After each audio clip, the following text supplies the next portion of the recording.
Dos Cavazos, and today we are starting the Entertainment District arc of Demon Slayer. So we didn't react to the first part of this season because we did already react to the Mugen Train movie earlier this summer, and from what we saw, there was only some technical differences between like the movie and the actual season, besides the first episode, which we did react to on our Patreon as a full-length version. If you want to check that out, the link's down in the description below. Yeah, so now we are moving on into this Entertainment District arc. Obviously, like Anthony said, there wasn't really much changes from the movie in the last arc, so now we're gonna kind of go in not knowing what's gonna happen here. Very excited. I've heard a lot of great things about this arc from manga standpoint, obviously without spoilers, but a lot of people really liked this arc in the manga. I was like, so Entertainment District. Exciting, yeah. So we obviously left off with Rengoku dying. We had that interaction between him and Tanjiro, and it seems as though Tanjiro is gonna go visit his family at some point. I have hopes that Tanjiro is eventually going to become the next Flame Hashira, but in saying that, he also needs to get a new sword because Akaza took it, well, not took it, but kind of ran off with it in him. Yeah, I'm curious to know more about Akaza. Obviously, we didn't look into his backstory much, but we heard a lot about that he has a really big backstory, kind of a big character. So I hope we get to see him again soon. So from the title of this episode, it looks like we're going to spend some time with the Sound Hashira. I'm kind of wondering now if we're going to kind of make our way through all the Hashira and spend like a little bit more time with them and get to know them a little bit more personally. We obviously started off with Rengoku, we had Giyu, we had Shinobu, but besides the scenes where we just saw all the Hashiras together, we haven't really got a chance to learn more about the other ones. So it kind of makes me wonder if like Tanjiro is going to go down this journey and meeting them and spending a little bit of time with them all while also trying to take down Muzan. So we have had some issues with Demon Slayer copyright stuff in the past on our channel, so we are going to be uploading our reaction portion, the reaction highlight portion of this video on a separate platform, so you can check the link down below to watch that.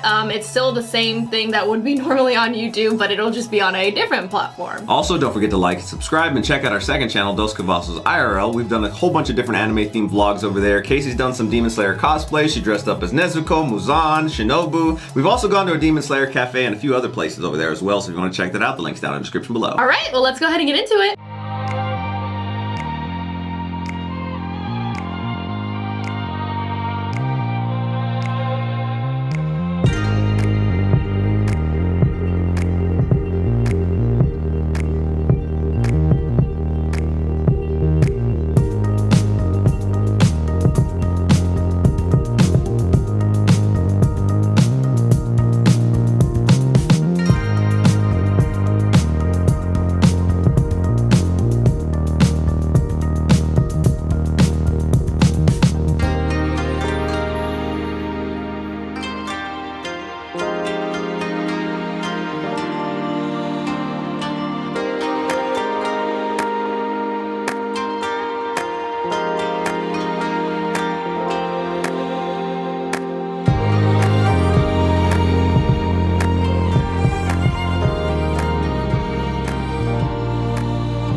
I felt like this was a poetic episode in the sense that we got to kind of wrap up. I wouldn't say wrap up entirely, because it seems as though Rengoku's brother is going to play a part going forward, at least, you know, in putting together the pages back of that book. But a nice, like, end cap to the Mugen Train arc, and then now the introduction of this, not new Hashira, because we've seen him before, but obviously we're going to get to know more about him now. We also did find out some more information about Tanjiro's kind of his Hinokami Kagura, I think that's how you say it, that it has to do with the Sun Hashira, something like that, which was the first form. I guess everything else kind of came derived from that, yeah. So that's going to be very interesting, and I think that we're going to be kind of going through his journey and discovering more about that. Obviously, we got to get those pages first to get some more information, but that would be really, really cool if he can kind of develop that skill and become really, really powerful. I really hope that he just becomes like the most powerful, because eventually I'm hoping that he's the one who's going to take down Muzan, in all honesty. But speaking of Muzan, he's on his Salim Bradley vibes right now, impersonating a child. I think it's going to be really interesting how that is going to play forward. I don't think he's going to stay the kid like constantly. I feel like there's a reason why, but I don't know if they're going to explain that to us, because you know, we saw him in the first season and he had like a wife and a child, and then he came back and he had like the kimono. I think in the outro here, we saw him in another form. I'm not sure if that was like the last form we saw him in the last season or not, but I feel like it's gonna be really difficult to find him, and I do think we're gonna run into him this arc. I'm hoping so anyway, because I'm hoping he's in the entertainment district. We also did see Tanjiro, Zenitsu, and Inosuke training a lot harder. They seem like they are kind of at a little bit of a different level now. Obviously, they've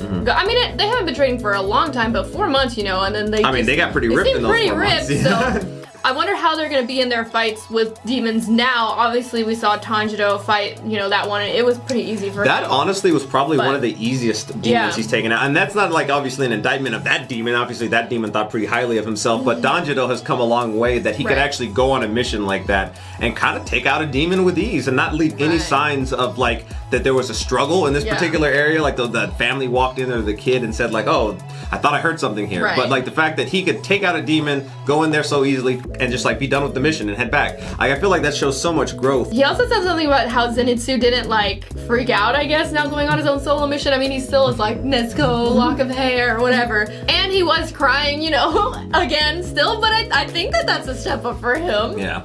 Kind of go back to like the beginning too with Rengoku's dad. I'm so glad that he actually had that feeling for his son, and like he was just sad, and you know, he looked like he was just kind of like drowning his emotions in, you know, drinking and whatnot. But I'm hoping that he comes to and he has some more information, because he seemed like he knew a lot about like the whole sun breathing aspect. So I'm hoping that he can warm up to Tanjiro and maybe pass along some information. I'm also hoping that Tanjiro puts that guard on his sword, because I think that'd be a really nice little memento for Rengoku. And Rengoku's brother as well, Senjiro, he was kind of going through this whole kind of like identity crisis, I guess, of like he knew he should become the next Flame Hashira, just like to keep it in the lineage, because that's just what they've done. But he just it doesn't really seem like it was for him. Like obviously his sword wouldn't change colors. It seems like he wasn't getting stronger no matter what he trained, and maybe it wasn't really about him not being strong enough. Maybe that's just not what he was meant to do. And even Rengoku was like, you know, kind of follow your own path, whatever feels right to you. And maybe his path is going to be helping Tanjiro, like with the book stuff, you know, recreating these pages somehow. That's gonna be really difficult first and foremost. Like, how are you just gonna like find how to like remaster these pages? But you know, maybe that's his purpose, and that's what he needs to do. And also maybe just like the information, like that's what kind of what I was getting with, like, you know, the father. Maybe he can actually help out in that regard. Maybe he did it in angst, and he's like, oh damn, like he kind of put the responsibility of why his son died because of the demon slayers and whatnot, and he probably just tore it up. And then I don't think it's been like that for a long period of time. I feel like that was relatively recently when he tore it up. But so maybe he could share that knowledge, and they could just kind of recreate the information to give to Tanjiro. And hopefully, I mean, because we know that the father was not great to Rengoku growing up, maybe he can finally at least be somewhat better to the brother, you know, so that he doesn't have to deal with that same like abuse as well. And also too, like when he actually grows up, that he doesn't have like this regret, like, oh, I treated Rengoku like crap. Maybe because he wanted him to be strong, maybe for other reasons or whatnot. But like, hopefully he sees the error of his ways. And I'm kind of hoping, you know, if the brother doesn't pursue the path of being, you know, a demon slayer, that Tanjiro could actually become the next Flame Hashira. All right, well, if you haven't already, please don't forget to subscribe and hit the bell so you can stay notified for our future videos. Also, head over to our Patreon if you want to see our full-length reactions to Demon Slayer. We're uploading them over there. The link's down in the description below. Okay, we'll see you next time. Bye, everyone.